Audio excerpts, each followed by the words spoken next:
Good morning. आज हम प्रथम विश्व युद्ध के बारे में पढ़ेंगे, यानी कि फर्स्ट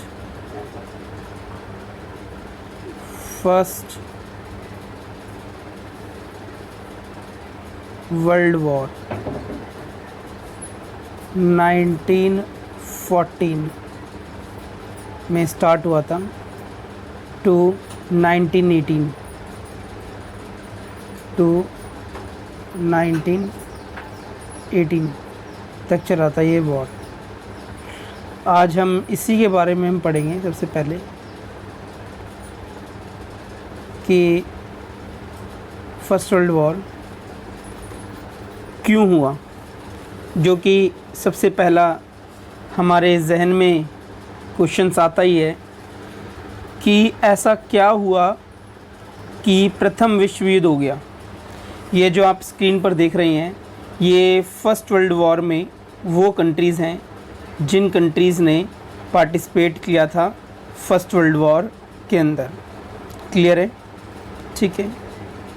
बट ऐसा क्या हुआ, मैं आपको बताऊं कि पूरा विश्व, अभी इसकी पूरी रूपरेखा मैं आपके सामने रखूँगा कि कैसे कैसे सब एक दूसरे के जाल में बुनते गए। समझिए एक तरह से कि ये विश्व है और सब एक दूसरे के साथ कहीं ना कहीं करके ऐसे जाल बना हुआ था। कोई किसी से भी हल्का सा भी कहीं पर भी छेड़ता ना, तो पूरा विश्व तो ऑटोमेटिकली वर्ल्ड वॉर हो जाता, जो कि हुआ भी इसी तरह से। समझ रहे हैं? पूरा विश्व एक जाल में बुन चुका था। ठीक है, क्लियर है? अब हम देखते हैं कि प्रथम विश्व युद्ध क्यों हुआ, कैसे हुआ और इसके क्या क्या कारण हुए, क्या क्या इसके प्रभाव पड़े प्रथम विश्व युद्ध के। ठीक है, और प्रथम विश्व युद्ध हुआ क्यों। 20वीं शताब्दी में, यानी कि 20 सेंचुरीज़ में, 20वीं शताब्दी के प्रारंभ में पूरा विश्व एक बारूद के ढेर पर खड़ा हुआ था। समझ में आ रहा है? पूरा विश्व एक बारूद के ढेर पर खड़ा हुआ था, जिसमें हल्की सी चिंगारी लगाते के साथ ही आग लगती। अगर किसी भी एक देश में आग लगती तो ऑटोमेटिकली पूरा विश्व उस आग की झुलस में, चपेट में आ जाता। इस तरह से पूरा विश्व एक बारूद के ढेर पर खड़ा हुआ था। क्लियर है? यूरोप के देश में क्या हुई, प्रतिस्पर्धा हुई, कंपटीशन हुआ। किसको लेके? आर्म्स को लेके, यानी कि अस्त्र शस्त्र को लेके। अस्त्र और शस्त्र को लेके एक पूरे विश्व में इसकी प्रतिस्पर्धा हुई, जिसके कारण पूरा विश्व इनको बनाने में लग गया। अब ये बनाए क्यों जा रहे थे कि भाई पूरे हर कोई चाहता है, क्या चाहता है? शांति। हर कोई क्या चाहता है? शांति। पर ऐसा क्या हुआ कि लोग अस्त्र शस्त्र में लग गए थे। यहाँ पर हम अगर देखें तो कुछ घटनाओं के बारे में मैं अभी आपको बता रहा हूँ। ये वही घटना है जिनके कारण प्रथम विश्व युद्ध की शुरुआत हुई। उन्हीं में से ये कई घटनाएं, जैसे फ्रांस और प्रशा का युद्ध। फ्रांस और प्रशा का युद्ध। सुन में आ रहा है? ठीक है। और दूसरा बर्लिन सम्मेलन। तीसरा बल्गेरिया का प्रश्न।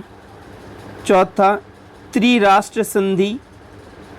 अभी इन सब के बारे में आपको बताऊंगा। त्रिराष्ट्र संधि, रूस जर्मन विवाद, इंग्लैंड जर्मन प्रतिस्पर्धा, पूर्व की समस्या, साम्राज्यवाद की भावना। ये काफ़ी इंपॉर्टेंट है, याद रखना।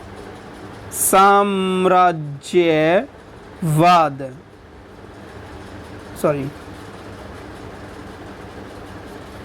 साम्राज्यवाद,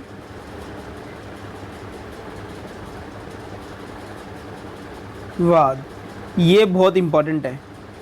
देखा जाए तो पूरा विश्व इसी को बढ़ाने में, क्योंकि हर कोई चाह रहा था अपने एम्पायर को बड़ा करने में, तो साम्राज्यवाद की जो प्रतिस्पर्धा लोगों के मन में आई, इसी चीज़ को लेके पूरा विश्व आगे बढ़ रहा था। मोरक्को संकट, सेरोजीवो हत्याकांड, ऐसी ही कुछ घटनाएं हैं जिससे कि पूरा विश्व आग की प्रथम विश्व युद्ध की आग में झुलस गया, जो संपूर्ण विश्व में एक संकट का दौर चल चुका था। क्लियर है? कोई डाउट है यहाँ तक? कुछ ना समझ में आया हो? ओके। अब यहाँ पर पूरा विश्व 2 पार्ट में डिवाइडेड हो गया था। पूरा विश्व कितने पार्ट में डिवाइडेड हो गया था? 2 पार्ट में डिवाइडेड हो गया था। एक था मित्र राष्ट्र, समझ में आ गया? एक कौन था? मित्र राष्ट्र, और दूसरा है, ठीक है ना, और धुरी राष्ट्र।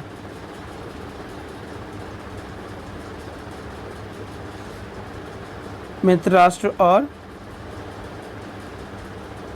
धुरी राष्ट्र, इन दो ग्रुप के बीच में प्रथम विश्व युद्ध हुआ था, याद रखना। मित्र राष्ट्र और धुरी राष्ट्र के बीच में प्रथम विश्व युद्ध हुआ था। अब प्रथम विश्व युद्ध में कौन कौन से देश थे? मित्र राष्ट्र में, जिसे हम इंग्लिश में बोलते हैं अलाइज पावर्स। मित्र राष्ट्र को इंग्लिश में अलाइज पावर बोलते हैं, ठीक है ना। इसके अंदर कौन कौन थे? इंग्लैंड, फ्रांस, रूस, सर्बिया, जापान, पुर्तगाल, इटली, संयुक्त राज्य अमेरिका, रोमानिया, यूनान, Shyam, Siberia, Cuba, Panama, Brazil, Guatemala, Nicaragua, ठीक है, कोस्टारिका, ये देश थे मित्र राष्ट्र में, यानी कि अलाइज पावर। अब है एक्सिस पावर, जिसे हम धुरी राष्ट्र बोलते हैं। इसमें कौन थे? इसमें थे जर्मनी, ऑस्ट्रिया, हंगरी, बुल्गारिया और तुर्की। ये थे एक्सिस पावर, यानी कि धुरी राष्ट्र में। क्लियर है?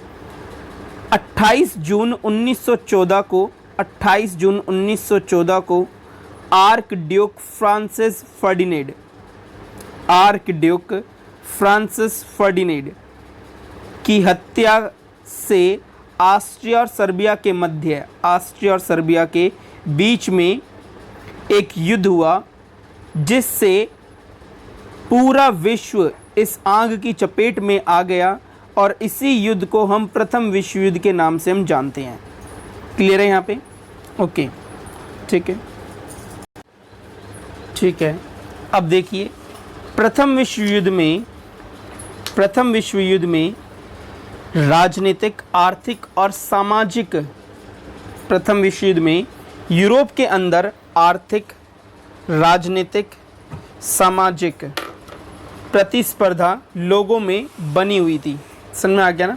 लोगों में इस चीज़ को लेके प्रतिस्पर्धा बनी हुई थी। अब यही प्रतिस्पर्धा किन को लेके थी? उपनिवेश, यानी कि ये लोग, यूरोप के लोग एशिया और अफ्रीका को बांटने के लिए, आपस में बांटने के लिए लड़ा गया युद्ध कहीं ना कहीं साम्राज्यवाद का एक मेन कारण था। समझ में आ गया? अपने साम्राज्य को बढ़ाना चाह रहे थे ये लोग, ठीक है? कोई डाउट है यहाँ पे? ओके। अगर आगे हम देखें, प्रथम विश्व युद्ध के टाइम में यूरोप में 5 शक्तियाँ विद्यमान थीं। कितनी? 5 महाशक्तियाँ थी।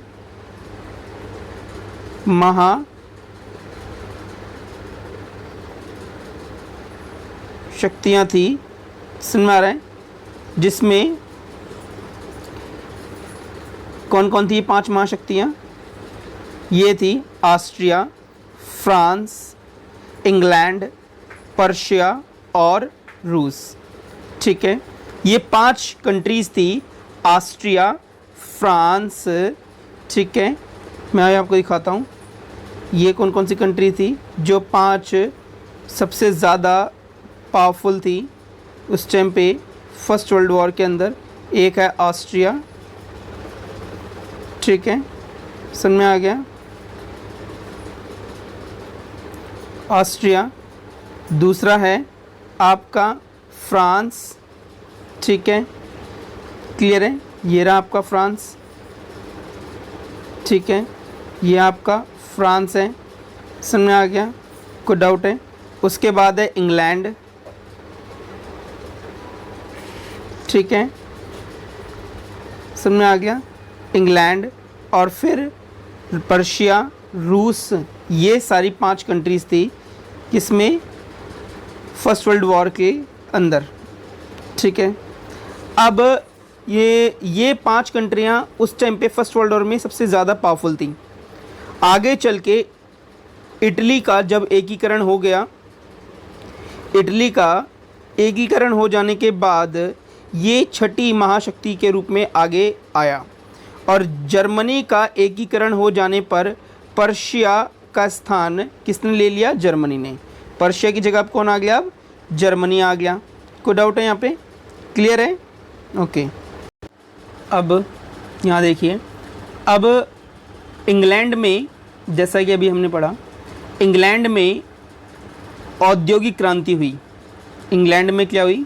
औद्योगिक क्रांति हुई। जब इंग्लैंड में औद्योगिक क्रांति हुई, ये रहा, कहाँ पर हुई औद्योगिक क्रांति? यहाँ पर, ग्रेट ब्रिटेन में। क्लियर है? यहाँ पर हुई, क्या हुई यहाँ पर? औद्योगिक क्रांति। क्लियर है? समझ में आ रहा है? यहाँ पर क्या हुई? औद्योगिक क्रांति हुई। यहाँ पर समझ में आ गया? यहाँ पर हुई औद्योगिक क्रांति। कहाँ पर? ब्रिटेन में। अब जब औद्योगिक क्रांति हुई तो औद्योगिक क्रांति के लिए पूरा विश्व, समझ में आ रहा है ना? औद्योगिक क्रांति कहाँ हुई? ब्रिटेन में। समझ में आ गया? ब्रिटेन में हुई औद्योगिक क्रांति। अब जब ब्रिटेन में औद्योगिक क्रांति हुई तो यूरोप के देश, यूरोप के, ये पूरा यूरोप है, यूरोप के देश क्या कर रहे थे? यूरोप के देश चाह रहे थे, एक तो यूरोप के देशों को 2 चीज़ें थी, माल तो बना लिया। अब यूरोप में औद्योगिक क्रांति तो हो रही है, बट औद्योगिक क्रांति सबसे पहले ब्रिटेन में हुई। औद्योगिक क्रांति के कारण सब देश के पास माल तो तैयार हो गया। अब माल को तैयार करने के बाद माल को बेचना भी तो है। जो माल उन्होंने तैयार किया है उस माल को उनको बेचना भी है। तो उस माल को बेचने के लिए इन लोगों के अंदर साम्राज्यवाद की महत्वाकांक्षा जागी। अब इन लोगों को पता था हम अपना माल कहाँ बेचेंगे, तो इनको पता था हम अपना माल कहाँ बेच सकते हैं। एक बेच सकते हैं एशिया में, क्लियर है, और दूसरा है अफ्रीका।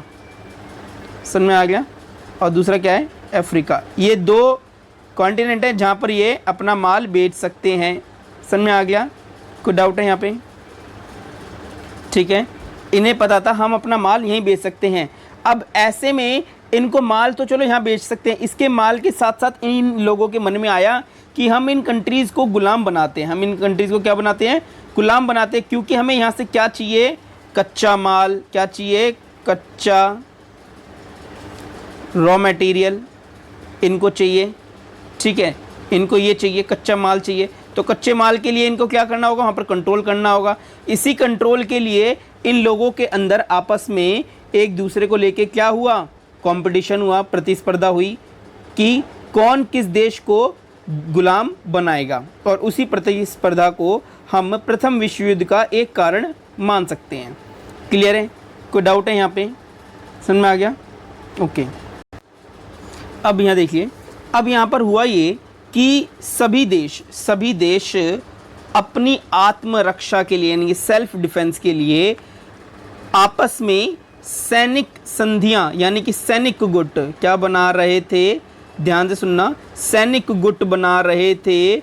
जैसे एक छोटा सा एग्जांपल देता हूं आपको कि आप सबकी जैसे लड़ाई हो जाती है तो आप बंदे बुलाते हैं ना कि भाई चल भाई अब मैं अपने दोस्तों को बुला रहा हूँ, तो अपने दोस्तों को बुला। तो वैसे ही पूरा विश्व क्या कर रहा था? अपने अपने बंदे यानी कि अपने अपने दोस्त इकट्ठे कर रहा था। और हम जैसे पार्टी वार्टी दे देते हैं उनको तो वो हमारे साथ दोस्ती बना लेते हैं, ठीक है, वैसे ही इन्होंने क्या किया, ये अलायंस कर रहे थे, संधियां कर रहे थे, एक कॉन्ट्रैक्ट कर रहे थे आपस में, ताकि जब भी वॉर होगा तो आप हमारी तरफ से लड़ेंगे, आपको हमारी मदद करनी पड़ेगी। क्लियर है।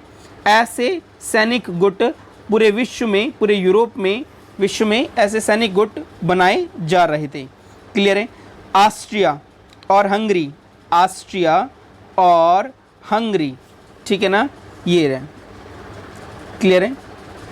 ऑस्ट्रिया और हंगरी, ये रहा ऑस्ट्रिया और हंगरी, ठीक है ना, ऑस्ट्रिया और हंगरी, इन दोनों, इनके अंदर और बाहर, इनके अंदर और बाहर रहने वाले कौन, स्लाव, कौन, स्लाव, कौन थे, स्लाव। जो ये जो स्लाव थे, इन्होंने क्या किया, ये चाह रहे थे, स्लाव क्या चाह रहे थे, स्लाव चाह रहे थे कि हम अपना एक संयुक्त राज्य, स्लाव चाह रहे थे कि हम अपना एक संयुक्त, समझ में आ गया, एक अलग राज्य बना लें। स्लाव लोग ऐसा चाह रहे थे, समझ में आ गया ना। स्लाव लोग क्या चाह रहे थे कि हम अपना एक अलग से राज्य बना लें। तो इसके लिए ये लोग भी अंदर से क्या कर रहे थे, ऑस्ट्रिया में फूट डाल रहे थे। पॉल की जनता, पॉल जनता यानी जो पॉल जो जनता है वो ऑस्ट्रिया, ठीक है, वो कहाँ पर थी, देखो पॉल की जनता ऑस्ट्रिया, जर्मन और रूस में बसी हुई थी। जो पॉल है, ये जो पॉल जो लोग हैं, ये कहाँ बसे हुए थे, पॉल लोग बसे हुए थे ऑस्ट्रिया में बसे हुए थे, रशिया में बसे हुए थे और जर्मनी में, ठीक है ना, और कहाँ बसे हुए थे, जर्मन में। क्लियर है, समझ में आ गया। और ये रहा जर्मनी। क्लियर है। इन जगहों पर ये लोग बसे हुए थे, ठीक है। तो इन लोगों ने बोला कि हम पॉल, जितने भी इन 3 कंट्रीज़ में पॉल हैं, हम इन तीनों कंट्री से अलग होके अपना एक अलग राज्य बना ले, एक अलग देश बना ले, जिसे हम किसे नाम से जानेंगे, पोलैंड के नाम से। क्लियर है, कोई डाउट है, समझ में आ गया। ऐसा ये लोग चाह रहे थे, क्या चाह रहे थे कि हम एक विश्व के नक्शे में एक पोलैंड, एक जगह को स्टैब्लिश कर ले, एक अलग हमारे जो लोग हैं वो एक अलग से पोलैंड राज्य बना लें। ऐसा इन लोगों की डिमांड चल रही थी। इटली भी अपने एकीकरण से, इटली जो है, इटली ये रहा, इटली ये रहा, ठीक है। इटली अपने एकीकरण से, इटली जब एक हो गया था, समझ में आ गया ना, इटली अपने एकीकरण से खुश नहीं था, समझ में आ गया ना। इटली अपने एकीकरण से खुश नहीं था। क्यों नहीं था? क्योंकि इटली के मन में क्या था, इटली के मन में अपने लिए एक रोमन अंपायर, क्योंकि इटली को अपने प्राचीन रोमन अंपायर के बारे में अपनी यादें इसकी ताज़ा हो गई कि भाई हमारा कौन सा राज्य, हम किस वंश से बिलोंग करते हैं। इटली ने अपने आप को सजेस्ट किया, अपने लोगों को बताया कि ये पूरा विश्व, इस पूरे विश्व पर कभी ना कभी कौन सा अंपायर था, रोम साम्राज्य। समझ में आ गया? रोम साम्राज्य कभी यहाँ पर था। तो उस रोम साम्राज्य की याद में इटली ने अपने लोगों को पुराने अपने इतिहास के बारे में अवगत करवाया, उनको बताया कि हमारा जो इतिहास है वो बेतहाशा है। क्लियर है? और अपने नवयुवकों, वहाँ के इटली के नवयुवकों को बताया कि हम एक महान विजेता Roman umpire Julius Caesar, clear है? किसके? जूलियस सीजर, क्लियर है? जूलियस सीजर, जूलियस सीजर के उत्तराधिकारी हैं। समझ में आ गया? हम जिसने पूरे यूरोप को, मतलब 3 कॉन्टिनेंट पे राज किया था रोमन एम्पायर ने। समझ में आ रहे हैं? यूरोप, एशिया और अफ्रीका, इन 3 कॉन्टिनेंट पे राज किया था किसने? रोमन एम्पायर ने। और इटली ने अपने पुराने इतिहास को जागृत करके वहाँ के लोगों को जागृत किया और बताया कि हम एक महान विजेता जूलियस सीजर के वंशज हैं और इस पूरे विश्व पर हमारा आधिपत्य था कभी ना कभी। तो इस चीज़ को लेके यहाँ के लोग क्या थे? यहाँ के लोग जागरूक हो गए और यहाँ के लोगों के मन में क्या आया कि हमें पूरे विश्व पर राज करना है। इसी मंशा को लेके इटली के लोगों में प्रथम विश्व युद्ध को लेके कहीं ना कहीं आक्रोश पैदा हो गया। क्लियर है? यहाँ पे कोई डाउट है? ओके, ठीक है। अब ध्यान से सुनिए कि यहाँ पर हुआ ये एक बार फिर फ्रांस एक बार दोबारा, फ्रांस कहाँ पर है? ध्यान से देखिए, फ्रांस ये रहा, फ्रांस ये रहा। फ्रांस एक बार दोबारा पर्शिया, पर्शिया कहाँ पर है? ये रहा पर्शिया। समझ में आ गया ना? ये रहा येलो येलो जो आप देख रहे हैं ना, ये रहा पर्शिया। ठीक है, फ्रांस एक बार दोबारा पर्शिया से टक्कर लेना चाहता था, यानी कि वॉर करना चाहता था। क्यों करना चाहता था? क्योंकि वह अपनी पिछली हार के बारे में नहीं भूला था। फ्रांस जो पर्शिया से हार गया था, उस हार को नहीं भूला था। उसी हार का बदला लेने के लिए फ्रांस ने एक बार दोबारा पर्शिया से टक्कर लेनी चाहिए, युद्ध करना चाहा। 1870 में, कब? 1870 में क्या हुआ? 1870 में के युद्ध में, 1870 के युद्ध में हुआ ये कि जर्मनी ने, किसने? 1870 के युद्ध में, समझ में आ रहे हैं? कब? 1870, समझ में आ रहा है? 1870 में हुआ ये। जर्मनी ने, किसने? जर्मनी ने, ये रहा जर्मन, जर्मनी ने फ्रांस से, जर्मनी ने फ्रांस के खनिज भंडारों को दोबारा छीन लिया, यानी अल्सेस लॉरेन। किसे? खनिज भंडारों में कौन था? Alsace Lorraine, Alsace Lorraine, Alsace Lorraine को फ्रांस से छीन लिया। किसने? जर्मनी ने। क्लियर है? जब जर्मनी ने फ्रांस से अल्सेस लॉरेन को छीना तो जर्मनी को पता था, जर्मनी को पता था कि फ्रांस अपनी इस हार का बदला मुझसे अवश्य लेगा। फ्रांस कभी भी इस हार को नहीं भूलेगा, ये जर्मनी को पता था। तो जर्मनी ने ऐसे में क्या किया?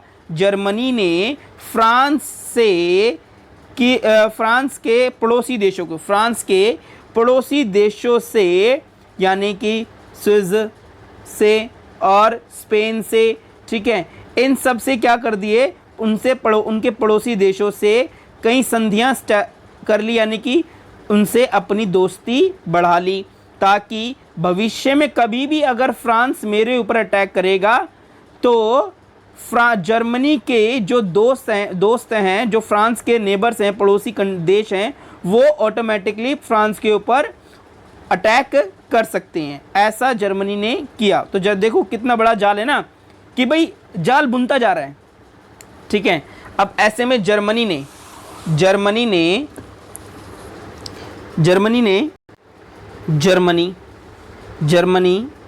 जो अंपायर है, जर्मनी अब क्या कर रहा था?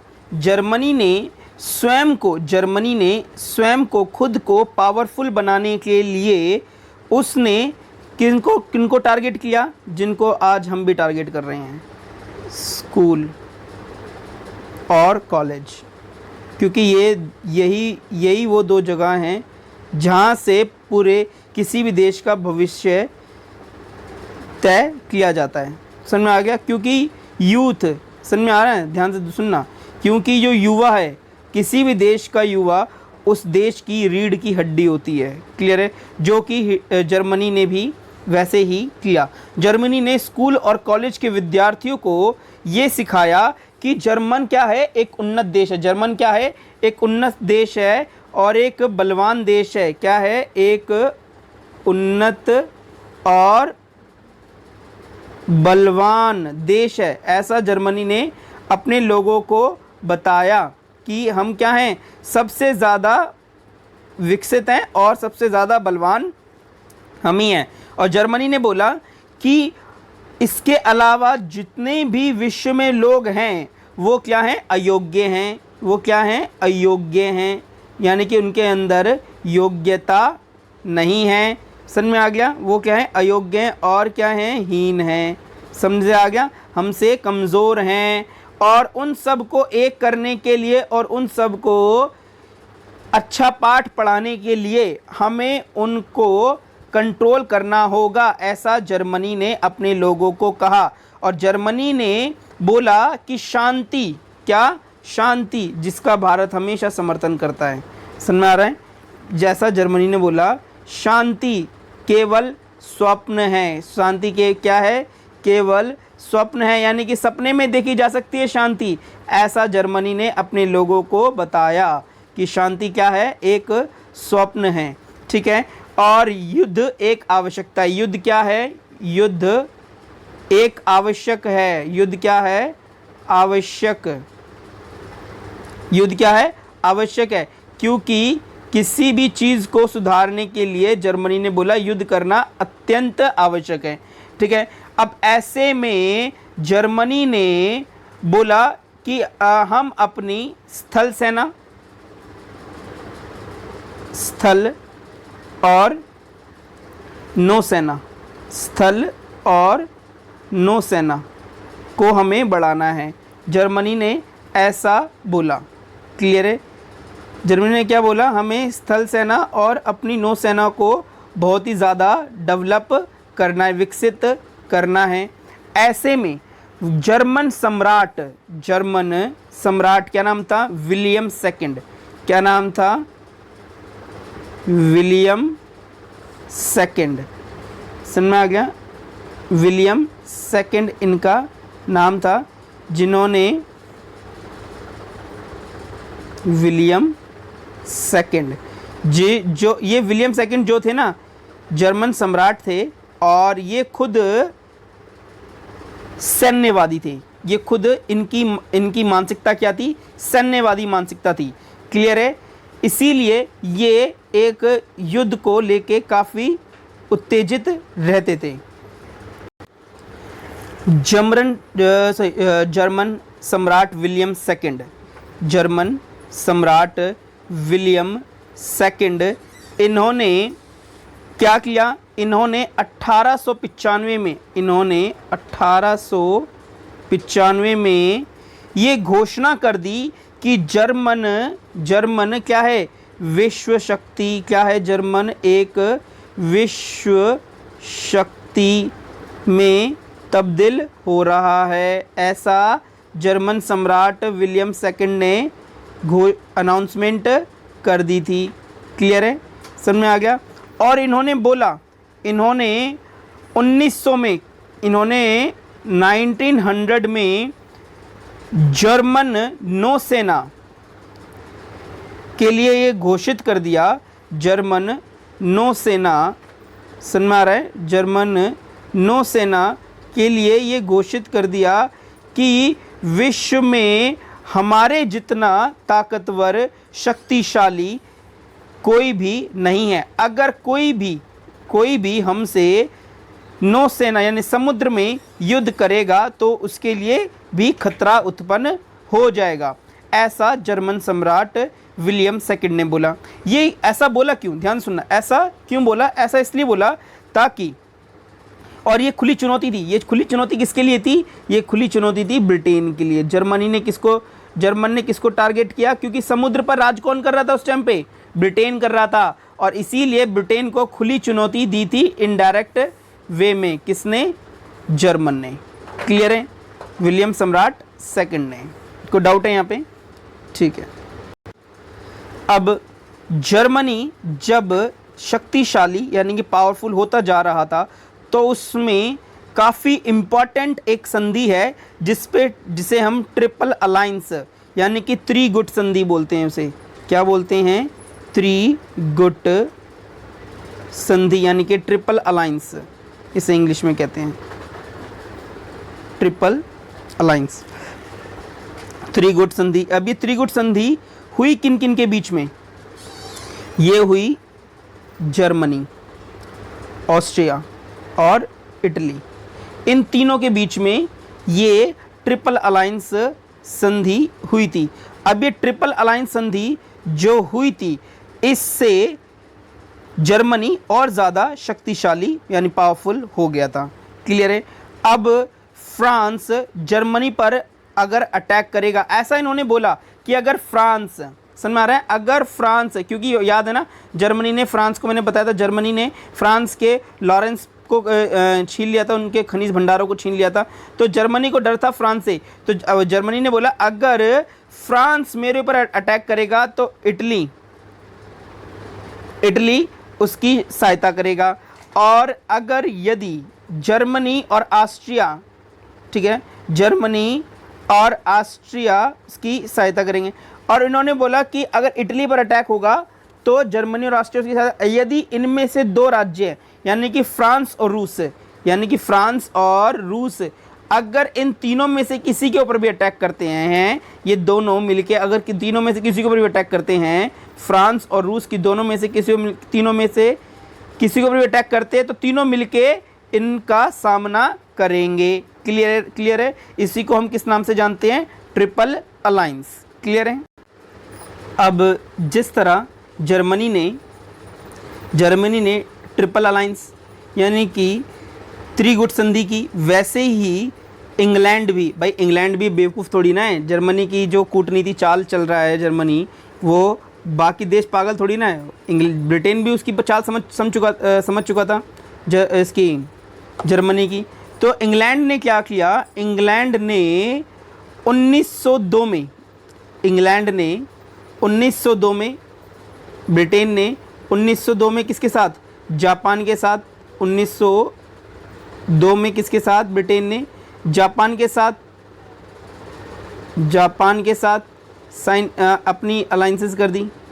क्लियर है? समझ में आ गया? जापान के साथ अपनी संधि कर दी। और 1904 में फ्रांस के साथ, ब्रिटेन ने 1904 में किसके साथ करी?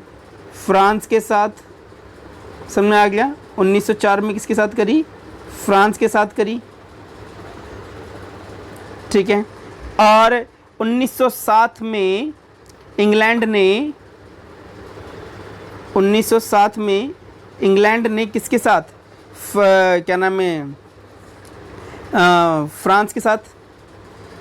1907 में इंग्लैंड ने फ्रांस और रूस के साथ 1907 की संधियां की, और 1893 में, समझ में आ गया, 1893 में भी साइन की जो संधियां थी उसे दोबारा रीस्टार्ट किया गया।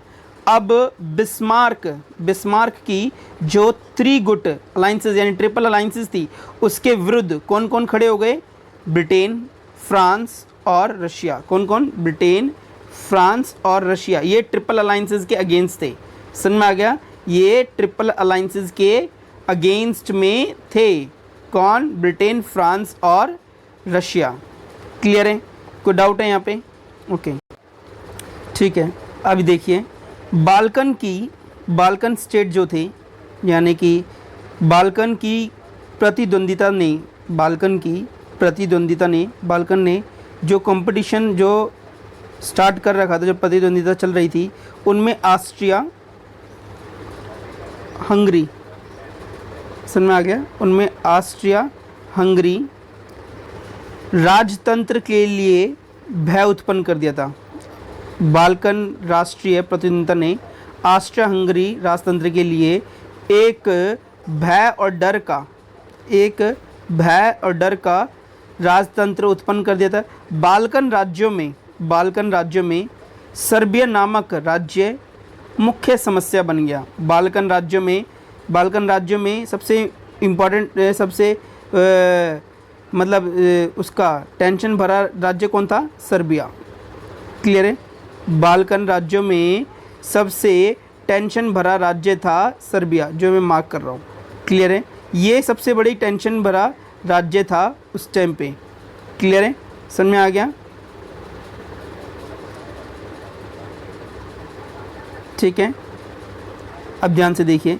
अब यहाँ पर ऐसे में बाल्कन राज्यों में जो सर्बिया सबसे बड़ी समस्या का कारण था, क्योंकि सर्बिया क्या कर रहा था? सर्बिया सभी धर्मों को एक साथ लेके और स्लाव जाति को, सर्बिया सभी धर्मों को एक साथ लेके और स्लाव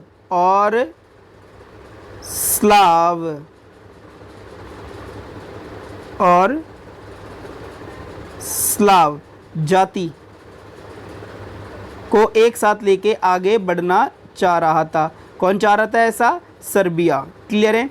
अब सर्बिया ने क्या किया? सभी धर्मों को एक साथ लेके और स्लाव जाति को एक करके एक नया राज्य इस्टेब्लिश संगठित करना चाह रहा था। कौन? सर्बिया।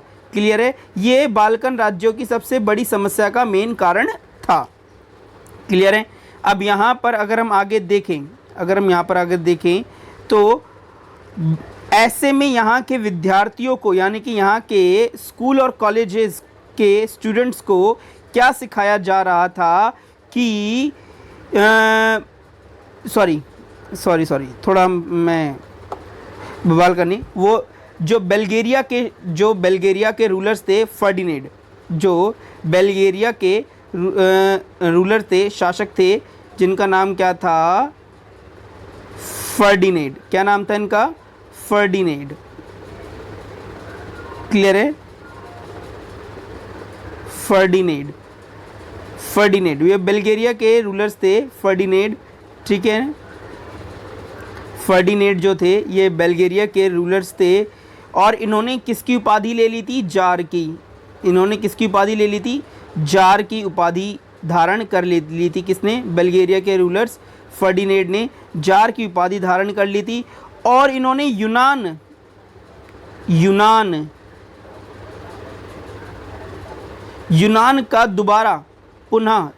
का पुनः स्वप्न देखने का इन्होंने विचार कर लिया था और इन्होंने अपने लोगों को बताया कि यूनान जो है ना, यूनान उसका साम्राज्य कभी इतना बड़ा था कि वहाँ पर वो यूरोप और एशिया का जो एरिया है, जो क्षेत्र है, वो कभी यूनान के अंदर आता था। ऐसा इन्होंने अपने यहाँ के विद्यार्थियों को बताया। अब यहाँ के विद्यार्थी जो थे वो जातीय और धार्मिक तौर पर एक होके ये बहुत बड़ी समस्या पैदा हो गई थी। और इन्होंने, ये कौन थे?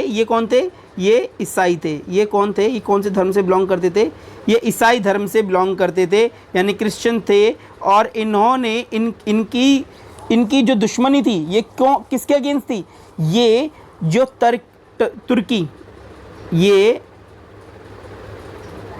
तुर्की के मुसलमान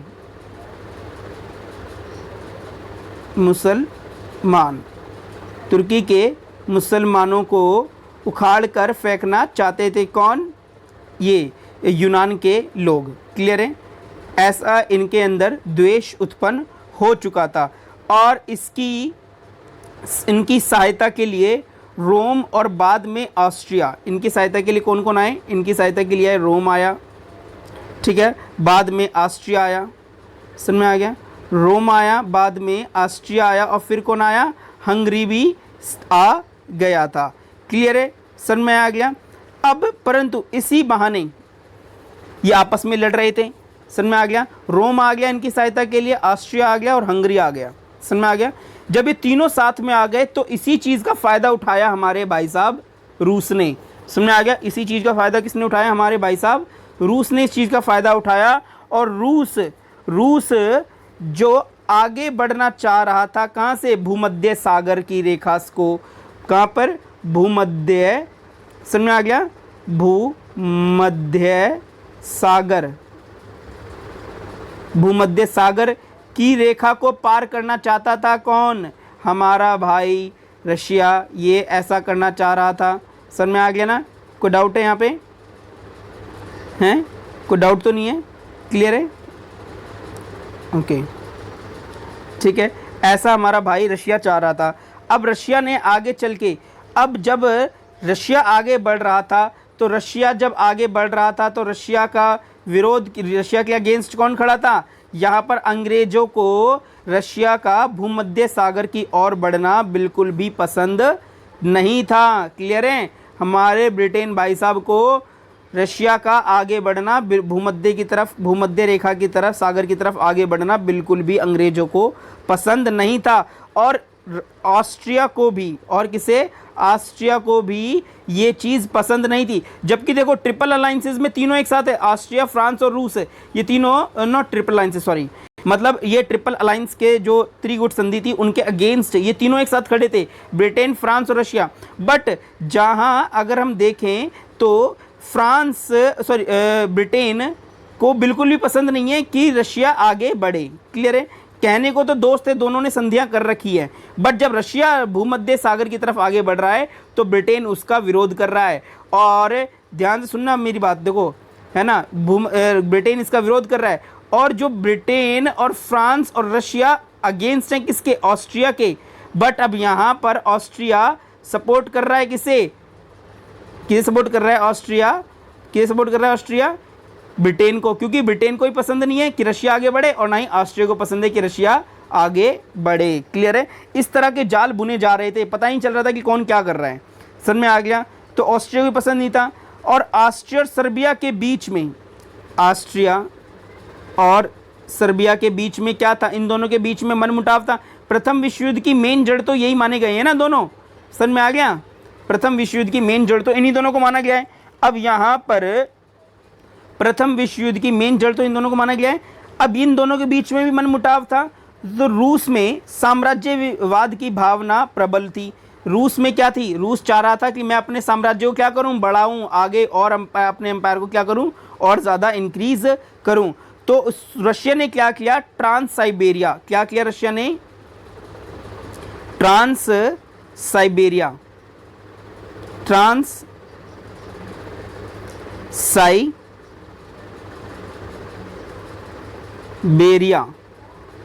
ट्रांस साइबेरिया रेल मार्ग। समझ में आ गया? ट्रांस साइबेरिया रेल मार्ग इन्होंने बना दिया। किसने? रशिया ने। और इसी के रास्ते से ये काफ़ी पास आ गया। क्लियर है? समझ में आ गया? ट्रांस साइबेरिया के बनाकर ये जापान के बहुत ही पास पहुंच चुका था। समझ में आ गया?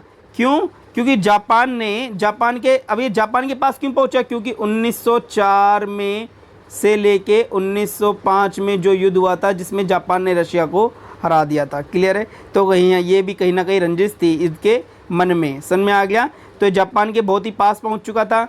समझ में आ गया? ठीक है ना? जापान के बहुत ही पास पहुंच चुका था ये। क्लियर है? अब ऐसे में रशिया, ध्यान सुनना, ऐसे में रशिया बाल्कन क्षेत्रों, यानी बाल्कन में जर्मनी, ऑस्ट्रिया, हंगरी, ठीक है ना, इनके प्रभाव को रोकने के लिए प्रयत्न कर रहा था। कौन कर रहा था प्रयत्न? रशिया भाई। क्लियर? अब देखिए यहाँ पर, अब यहाँ पर सबसे बड़ी बात होती है हमारे बड़े भाई किसकी? अमेरिका की।